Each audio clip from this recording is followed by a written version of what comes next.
Chief coordinator Anshu जी हैं और अंशु जी को और हम लोग उद्यमिता के एडवाइजर हैं ओपी सिंह साहब। अभी भागलपुर के इनका फैक्ट्री भी है और पूरे बिहार में जो स्टार्टअप समिट और जितने भी कार्यक्रम होते हैं ओपी सिंह साहब लोग विशेष रूप से समय देते हैं। हाँ, सभी लोग सब परिचित हैं। इस प्रकार के अनेक लोगों के जुड़ने के कारण ही आज अभियान बिहार वासियों तक बड़ी संख्या में पहुँच पा रहा है।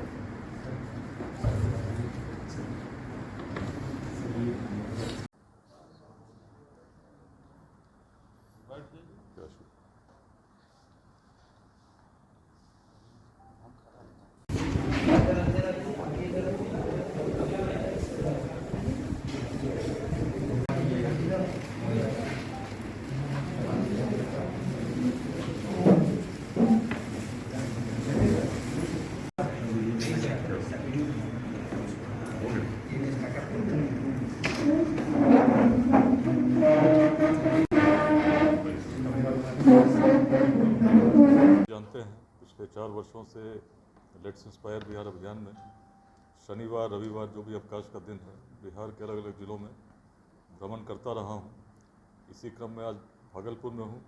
भागलपुर से एक विशेष लगाव इसलिए भी है चूँकि करियर का प्रारंभ यहीं से हुआ और बाद में डीआईजी के रूप में भी यहाँ पर सेवा देने का अवसर मिला।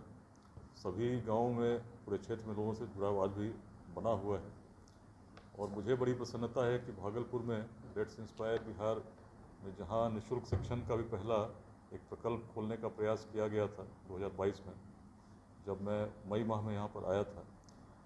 टीएनबी कॉलेज भागलपुर पहला महाविद्यालय है पूरे बिहार में जहाँ इस अभियान के अंतर्गत उद्यमिता प्रशिक्षण के लिए एक विशेष 1 माह का कार्यक्रम आयोजित किया गया है।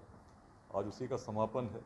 इस पूरे अभियान की दृष्टि यही है कि हमारे यूथ बड़ी संख्या में स्टार्टअप्स की ओर जाएं, उद्यमिता की ओर बढ़ें, जिससे कि और लोग भी प्रेरित हों। एक ऐसा इकोसिस्टम हम बना सकें जिससे अधिक से अधिक रोजगार का सृजन हमारे यूथ जॉब क्रिएटर्स बन के कर सकें और बिहार में जो पलायन की समस्या है उसके लिए एक बड़ी क्रांति उद्यमिता की हम लोग ला सकें। लक्ष्य भी बड़ा स्पष्ट है, 2047 तक एक विकसित बिहार का निर्माण। और अभी जो लक्ष्य लेके हम लोग चल रहे हैं 2028 तक हर जिले में कम से कम 5 स्टार्टअप जिसमें 100 लोगों को रोजगार मिलता हो इस अभियान के माध्यम से। इसमें सभी महाविद्यालयों का सहयोग हम लोग प्राप्त करने का प्रयास कर रहे हैं। पहला महाविद्यालय टीएनबी कॉलेज है, इसके लिए मुझे बड़ी प्रसन्नता है क्योंकि बहुत हृदय के समीप भागलपुर से ही इसका प्रारंभ हो रहा है और बिहार के सभी महाविद्यालयों से सहयोग मिलेगा ऐसी आकांक्षा भी है, अपेक्षा भी है। सबसे विमर्श भी हुआ है, चर्चा भी चल रही है और शीघ्र ही जिस प्रकार से जमुई में हम लोगों ने स्टार्टअप समिट किया, इससे पहले पटना, मुंबई या दिल्ली में कर रहे थे। बिहार के हर जिले में जितने भी स्टार्टअप्स हैं उनको जोड़ते हुए स्टार्टअप समिट्स का आयोजन हम लोग करने जा रहे हैं। इस माह नवादा में 18 मई को स्टार्टअप समिट है और अनेक कार्यक्रम इस अभियान में चल रहे हैं, जिसमें अभी आपने देखा होगा कि गार्गी पाठशाला के 3 वर्ष पूरे हुए। बिहार में अभी 26 निःशुल्क शिक्षा केंद्र 14 जिलों में चल रहे हैं, जिसमें से 21 10 जिलों में महिलाओं के द्वारा संचालित है। बड़ी संख्या में आज लोग जुड़कर अभियान को गति देने का प्रयास कर रहे हैं। लगभग 2 लाख लोग व्हाट्सएप ग्रुप में जुड़े हैं और 15,000 महिलाएं, विदुषी महिलाएं इस अभियान को आज गति दे रही हैं। भागलपुर में भी महिलाओं का जो अध्याय है, गार्गी अध्याय, उसमें महिलाएं जुड़ी हैं लेकिन अभी संख्या बहुत कम है। तो आज हम लोग एक विमर्श, एक संवाद महिलाओं के साथ भी करेंगे कि कैसे अधिक से अधिक महिलाओं को हर प्रखंड में बिहार के भविष्य निर्माण के इस अभियान में जोड़ा जा सके। नवयुवक जिस तरह से आपके पीछे है सर, नवयुवक का लगातार मांग जो है, क्या राजनीति में आपकी एंट्री होगी? देखिए, बहुत स्पष्टता के साथ मैं सदैव कहता रहा हूँ, पहले भी 2024 से पहले भी लोग पूछ रहे थे, आज भी पूछते हैं, राजनीति में अच्छे लोग आने चाहिए, ईमानदार निस्वार्थ लोग आने चाहिए। समाज को इसका सदैव स्वागत करना चाहिए। लेकिन बिहार की जो परिस्थिति है और जो हमारा स्वप्न है एक विकसित बिहार का, यदि कुछ अच्छे और निस्वार्थ लोग राजनीति में आज की परिस्थिति में आते भी हैं तो बहुत बड़ा परिवर्तन नहीं कर पाएंगे। कारण कि हमारा समाज जाति, संप्रदाय, लिंग भेद, विचारधाराओं के मतभेदों में इस प्रकार खंड खंड में बटा है, उलझा हुआ है कि कुछ व्यक्ति तो कुछ कर ही नहीं पाएंगे। आवश्यकता एक बड़े सामाजिक क्रांति की, शैक्षणिक क्रांति की और सांस्कृतिक चेतना की पूरे बिहार में, जिसका आधार अपना ही बिहार का इतिहास हो, विरासत हो। और इसीलिए अभी कोई राजनीति में आने का मेरे मन में तो कोई उस प्रकार का विचार है ही नहीं, जब तक समाज में एक व्यापक परिवर्तन मुझे दिखता नहीं। यदि ऐसा लगता तो शायद राजनीति में आने वाला पहला व्यक्ति मैं ही हूँ। लेकिन जब तक बिहार में एक बड़ा परिवर्तन नहीं हुआ, जिसके लिए पिछले 4 वर्षों से हर जो भी समय मुझे मिलता है मैं भ्रमण कर रहा हूँ, लोगों से मिल रहा हूँ, और मुझे एक सुखद अनुभूति इसलिए होती है कि लाखों की संख्या में आज लोग अभियान के साथ जुड़े हैं, विद्यालय भी जुड़े हैं, महाविद्यालय भी जुड़े हैं, क्योंकि एक सामाजिक अभियान है। इसका लक्ष्य कोई चुनाव जीतना नहीं है, इसका लक्ष्य है बिहार कैसे उज्जवल हो, इसकी तैयारी करना। परिस्थिति बड़ी कठिन है। बिहार को यदि हम देखें तो आज 14 करोड़ बिहार की जनसंख्या में 9 करोड़ की आयु 30 से कम है।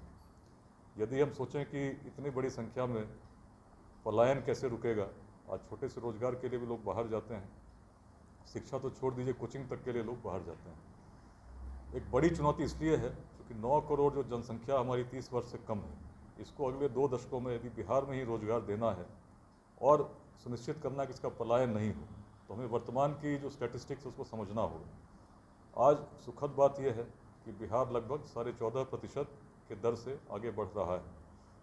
किसी भी अर्थव्यवस्था के लिए 5% का ग्रोथ रेट बहुत अच्छा माना जाता है, लेकिन बिहार की दुर्दशा ऐसी है कि आज हम सबसे इतने पिछड़ चुके हैं। यदि पर कैपिटा इनकम की बात की जाए तो हम केवल 5,000 एक व्यक्ति को प्रति माह कमाते हुए पाते हैं, जबकि सिक्किम में 48,000 है, दिल्ली में 38,000 है, तेलंगाना में 29,000 है, महाराष्ट्र, गुजरात, केरल में 23,000।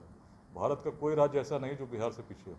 अब यदि हम थोड़ी सी गणित लगा दें तो अगर आज की जो बिहार जिस दर से विकसित हो रहा है 14.5%, इससे अच्छा तो कुछ हो ही नहीं सकता। लेकिन इतना अच्छा 15% के दर से भी हम देखते हैं कि हम आगे बढ़ रहे हैं, तो 5 वर्ष बाद एक व्यक्ति की प्रति व्यक्ति आय हो जाएगी 10,000 रुपये, और 1 दशक बाद केवल 20,000 रुपये।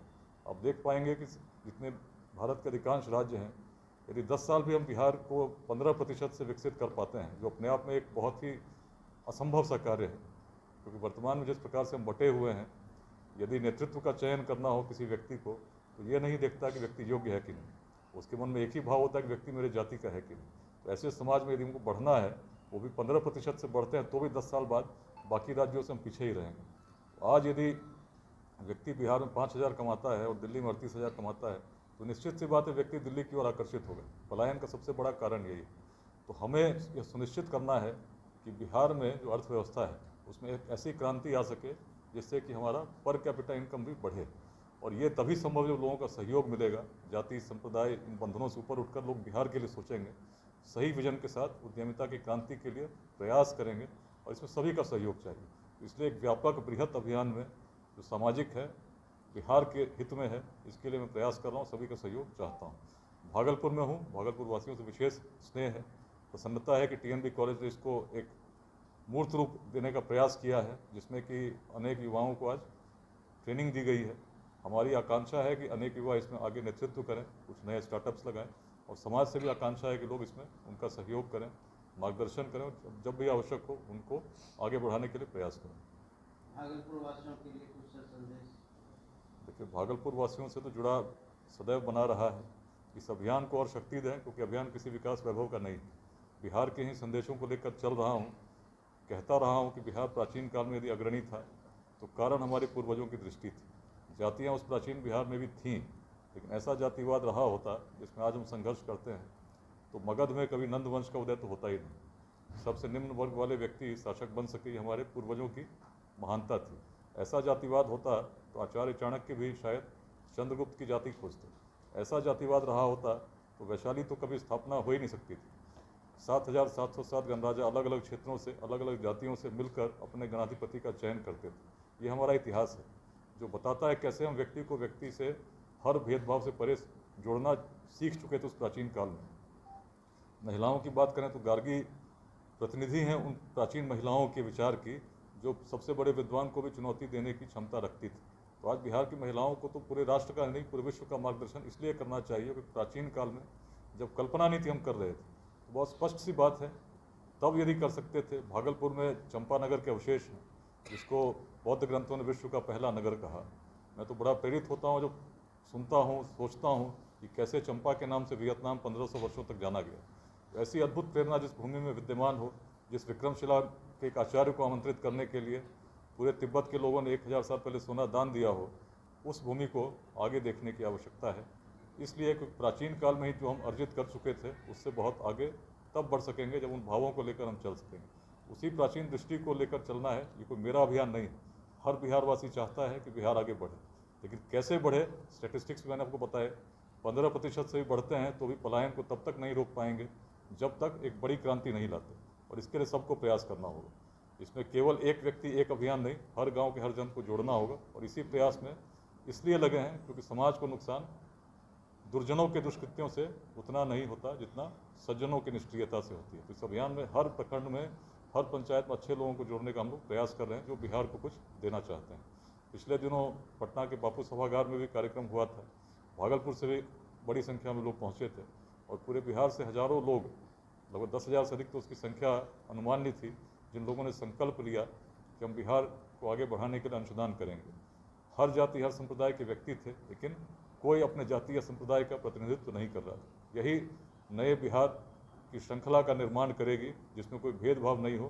प्राचीन वेदांत के संदेशों को लेकर हम बिहार को आगे बढ़ा सकते हैं।